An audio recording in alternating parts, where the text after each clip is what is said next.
Hey, this is Cameron, and welcome to the reaction log. Whoa. Welcome back to the dedicated Rick Beato commentary channel. The only thing we love more than Rick Beato is Charlie Puth. And why is that? Well, I feel like in the last episode that we watched, we listened to him say a bunch of interesting stuff that we could kind of draw some, practice ideas from. We're just talking about music here, you know, and Charlie Puth is a good jumping off point for just generally talking about a lot of different kinds of music. So that's what we're going to be doing here today. It's basically like Jacob Collier, except it's a little more fresh. By the way, let me go ahead and introduce myself. I am a classical guitarist here on YouTube. And what does it mean to be a classical guitarist, really? Well, in case this is your first time, this is really what it means. It means that it might look like my hair is wet from, recently taking a shower, but it's actually just greasy because my last shower was not even remotely recently. And that's really what it means deep down. A few things to know about him. He's a pop producer. He has perfect pitch. He makes internet videos sometimes. You've seen them on your shorts, especially 5 years ago. Oh! Something that I learned recently, I watched all of the Fast and Furious movies. Spectacular series, by the way. One of the main actors, Paul Walker, dies, in real life, not in the movie, around movie 7 or so. I think it's at the end of 6 or 7, either one of those. And Fast and Furious, they address this in a very interesting way. First, they show you this pretty tasteful and classy scene of Paul Walker and Vin Diesel racing, which in the movie it's not their last race, but it's very whitewashed and it's their last race. That's sort of the idea. And it actually, when I watched it for the first time, I watched it alone. I usually don't cry in movies, but I was it's getting a little misty for that, especially knowing the context. And then as the movies go on, they could just let the character fade, because we all know what happened to him. We don't have to bring him up anymore. We can just let the series die with Vin Diesel and The Rock, and just the writing gets worse and worse, and the action gets worse and worse. But no, we don't do that. We have to keep addressing Paul Walker as oh, he can't be here right now. He's taking care of the kids. He said that he wishes you all well, though. He wants you all to know that he hopes you're all happy in today's mission. And it's why bring him up? But anyways, the very tasteful, whitewashed scene that I was talking about actually features one of Charlie Puth's songs, Say Something I'm Giving Up on You. That was Charlie Puth. Apparently that song's music video is also the Fast and Furious scene.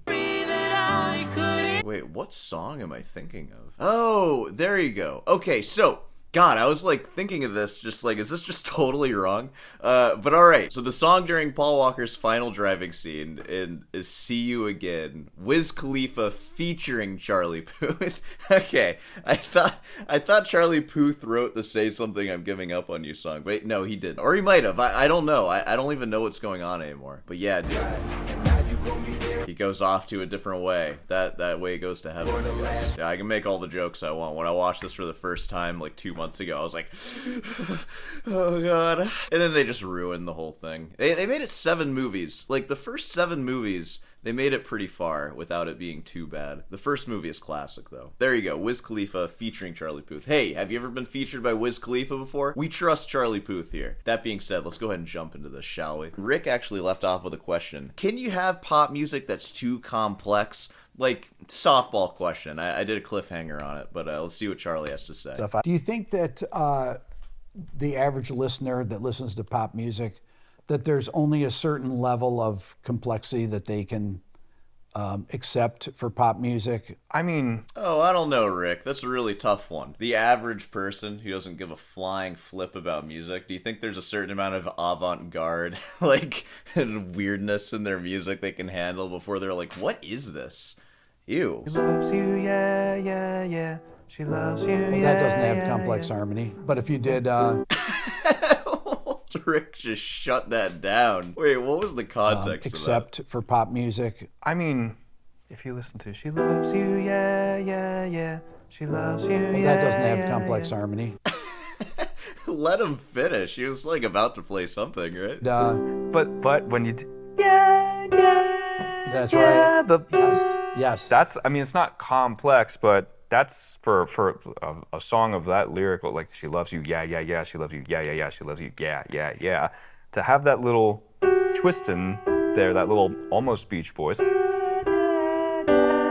So you're saying that people can handle complex harmony because they can handle melodies moving with chords being played? Unless your melody is just arpeggiating through a chord progression, you're going to have seconds. And the most beautiful parts of music is when those seconds resolve. That's kind of the fundamentals of like movement and harmony in music. You have a note that's on a chord tone, and then it drops down, and then that's the tension, and then it finally resolves back to another chord tone. What is the average pop listener listening to? Happy Birthday? Only using 1, 4, and 5 chords? Like, I think even Happy Birthday is gonna have some dissonance in it. I feel like we're calling dissonance and resolving dissonances complex harmony, which is not really true. Not really what Rick is getting to. Let's see. Resolve is, I think that's a, no, I don't think, I think in popular music always begs to have like some little twist in it. Yeah, it has to have something in it, or else it's like a children's song. Like, what boring person just wants nothing in their pop music whatsoever? Nothing. I'm gonna listen to my boring, nothing pop music, then I'm gonna go eat some boiled chicken with rice. It's gonna have broccoli in there, but that's too much flavor. I'll sub it out for cooked celery, actually. No salt. I think what Rick is more getting at with complex harmony is excessive tonicization, where you're using dominant chords and like leading tones to lead to a bunch of different places temporarily, and also excessive modulation, like when you listen to Bach. Do I need to give any examples of this? Do you guys know what those things are? You guys know what modulation is. It's when you just change key. And I think it's up to the composer,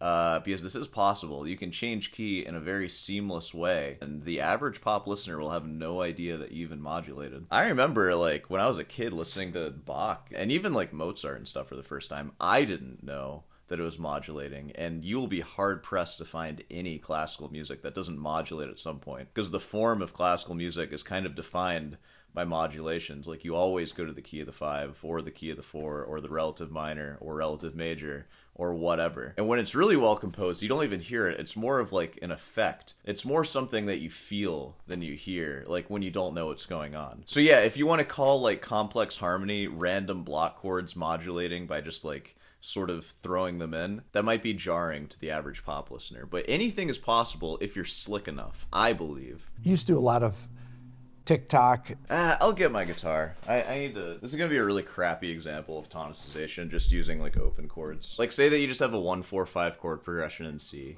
C, F, G, G7. Why not?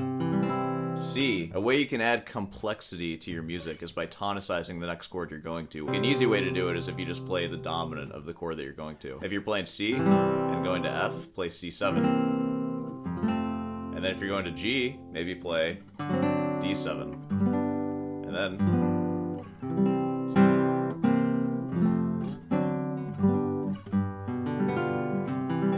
And that's not modulation, because we're still hearing C as the root, right? For modulation, you have to actually more permanently change over. So if I played a 1, 4, 5 in C, and then I'm gonna go to F, I should probably do some stuff in F as well, which is a more permanent modulation. That was a really crappy, half-baked explanation, and there's more to it than that, but if you want to just play open chords, there you go. And by the way, that's like bare bones. That's not even complex harmony that Rick might be talking about, because that's like the most palatable way of doing those things that I mentioned. There are very unpalatable ways to do those things too. But again, I feel like a lot of classical music is doing things in the most subtle way possible, so you more feel the effect rather than like hearing, oh, like something happened there. It's just like a little something happened and now we're in a whole new place somehow. It's like throwing in a little piece of information and now everything changes. Used to do a lot of...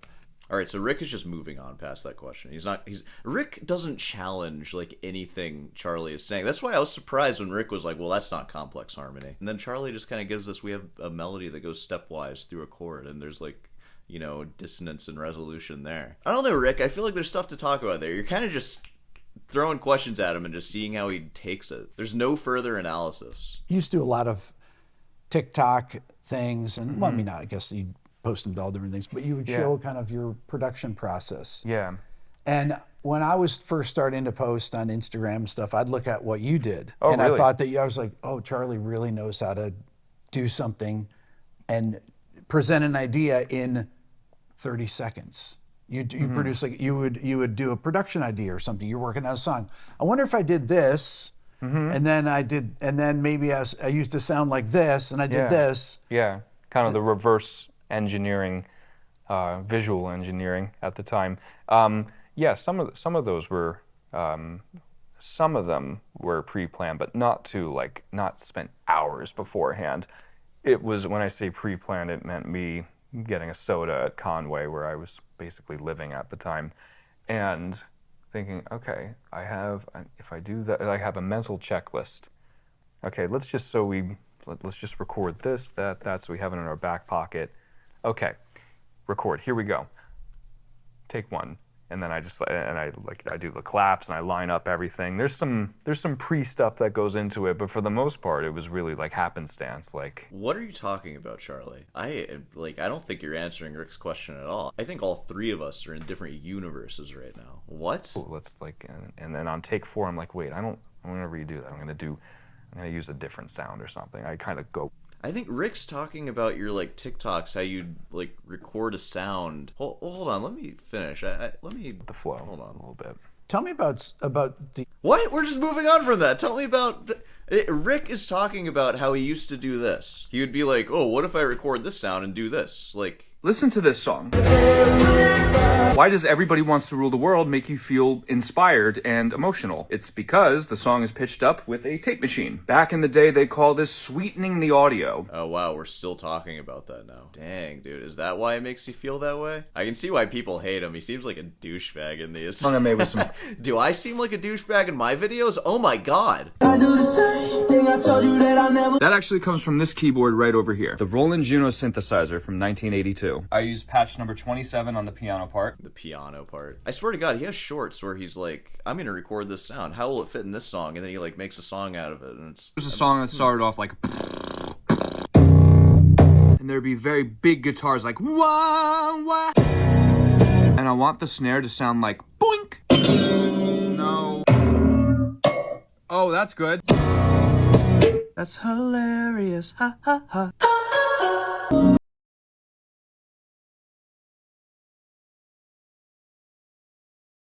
Yeah, so there you go. Yeah, dude, that's some pop production right there. That's what Rick is talking about. You displayed your songwriting or production or whatever, and we know what's going on now, and you explained it well, and then at the same time, you're also displaying your music, and now that's going to be in our head, and now we might be like, oh, I want to hear the whole song now. Yeah, I think Charlie Puth was talking about the actual process of making music, and Rick's talking about, so how do you make a TikTok short like that? How do you go about, do you write a script for that? Do you ask ChatGPT for a script? How do you go about that? That's what Rick's talking about, I think.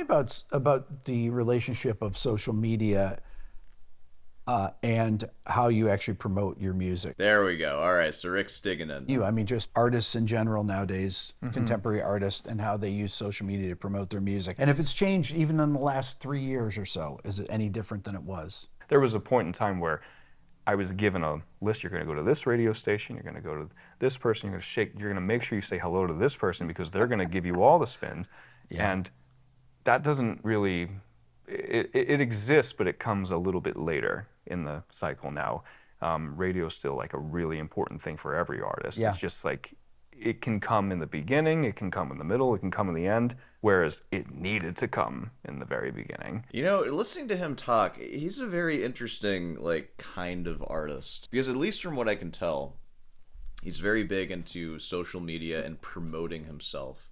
But he is also, like, a songwriter and artist writing for himself. Like, he writes his own music. I wonder if he's written music for other people. Like, what is his job exactly? What is Charlie Puth's job? Songwriter, composer, record producer? Who does he work for? He writes, records, and produces his music himself and also serves as chief music officer at the music tech company Moses. So so he has a job. He has a real frickin' job. He's not some schlub like you and me. A graduate of Berklee College of Music. There you go. That's how you get that chief music officer job. You gotta get a Berklee degree. Oh, in 2026, Puth took on a corporate role at an AI-powered music platform. It's AI music too. Look at that. I don't know what it is you do there, but that is the death of you because you make hyper-processed pop music that, like, I listened to a bit of his album. It's very just like hyper-processed pop music. I'm just going to do a quick time here. We're going to listen to this and we're going to decide if AI could take this over first. Because I think it could. So his album's called What's Clever, Song 1. This is how it opens. I'm not going to play much for copyright.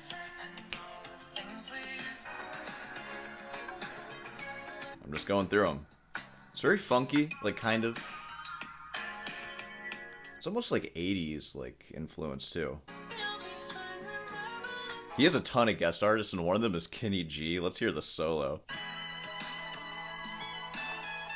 God, like, Charlie Puth's, the sound of this album is perfect for Kenny G. He should have just hired Kenny G to shred over the whole thing. Just some, like, ambient reverby, just, like, 80s.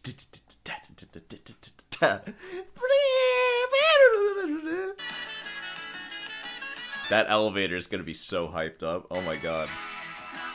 The song is called Cry. You know, everybody cries. That's pop music. It's just so uninteresting. Sounds great.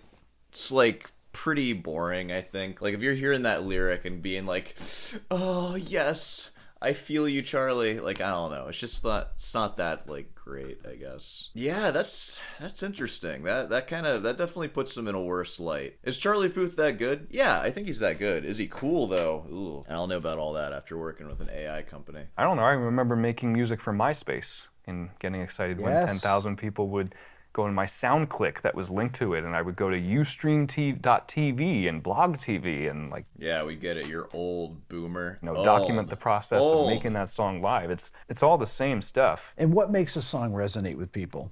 I think a push and pull constantly. For example? Like you listen to...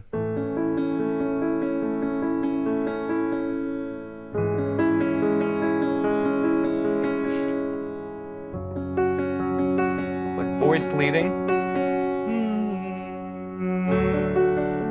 Yeah, I love how he's playing it like it's his first time ever playing it. I'm sorry, so he made such a big deal about the first two chords.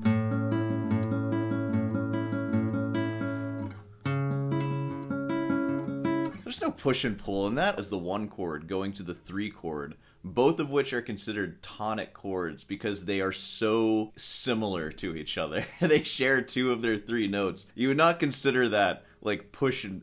That push and pull? That just feels like meandering lazily. What's the least amount of movement we can do harmonically while it's still technically movement? You need push and pull. By that, like, the chords need to, like, change. Like, the key doesn't need to change. Just the chords. Like, yeah, you do need to change chords. People do like that. Alright. That's, like, especially on this brilliantly... I'm sorry. He was about to call this, like, basic chord progression. Like, it's gonna be brilliant somehow. Like, voice leading. That's like, especially on this brilliantly tuned piano, F sharp minor. Oh, okay, the piano. All right. Like that. Even the most unmusical person, they can feel energetically that something is holding you and then releasing you, holding, releasing you. And when you... Barely though. It's basically the same notes. Like, I'm hearing the same stuff in there. I don't know, I feel no tension in either of those chords whatsoever. I feel that pulling. Wow. Wow, to a plagal cadence, the most, like, limp of cadences, right? It just resets it. It almost feels random when it starts over again. Like, if you weren't so accustomed to that exact chord progression because it's in 10 bajillion songs, there's no push and pull. It's like a specifically designed chord progression to have no tension in it whatsoever. You're always moving around in thirds with this chord progression. And then you go to the most nothing chord change ever to the minor 3. You do have a fifth leap down, but it's from a minor chord, so you don't even get a leading tone. It's not even... That would be something. And then from there, you have to go up a 6 on guitar, or you can... It sounded like he went down a third. So it's almost like you're playing the upper 3 notes of, like, the major 7 chord you're going to. They're either shifting together and most of the notes are overlapping, or we are doing a big, like, dominant tonic leap down, but it's without a leading tone, so it feels like just so open, and there's no real, like, push to get there. We're just kind of getting there because we were told to go there. It's not like it has to go there, you know what I mean? This has to go here. The push and pull in that chord progression is, like, laughably small, and it's a really interesting example for push and pull because it makes no sense to me whatsoever. It's almost like a controlled explosion. Like a car engine is just a series of controlled explosions under the hood, or wherever they are now. That's a rich people joke right there. Rick laughed at that one. He's like, my car engine ain't under the hood. When I drive my kids to school, it's in the Lamborghini, and I blast a playlist that consists only of Bach and Deftones. They have to listen to it. That packaged in a really nice song, and then you add lyrics that are part of a conversation that... Without lyrics, that song has nothing. I mean, you're the pop producer. I don't know anything, right? It's just that I deal in playing music that has no lyrics a lot, and I feel like I know what it takes for music to be good, at least in my own opinion. And Adele's song with no lyrics is a nothing song. It's like nothing. Oh, and then you have a melody that does like the dissonance and resolve too, with the relatable lyric. I believe that could be what a hit song is. Is it easier to go back and say, well, this is probably why it's a hit, as opposed to before, where you're like, should this be a single? I don't know. I get that they're talking in a very pop context right now. That's also part of the show. I try to relate it with my music. All right, last question, and then we're wrapping. I don't think anybody knows what it is. I don't think... Hey, there we go. Nobody knows what a pop song is. What makes stuff good? I don't know.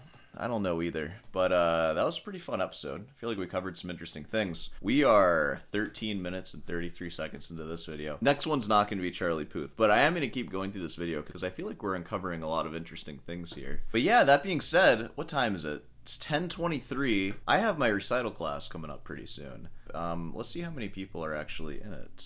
Hey, there's 7 people signed up for it right now. Well, you know what? Registration is now closed for that class. Sign up the day before if you want to actually be in it. Because once I see the number the day of, I kind of like need it to be that number, or else I'll kind of freak out a little bit. So 7 people, pretty light day for me today. I like that though. It means that I can talk longer, and the people in it get more of an opportunity to like maybe like play some stuff over, just like see if nerves are like affecting them and stuff. But yeah, there should be a new link to that. Maybe by the next episode it'll be posted. I don't know if I'll have it out by today, because this episode is coming out after I actually do my recital class.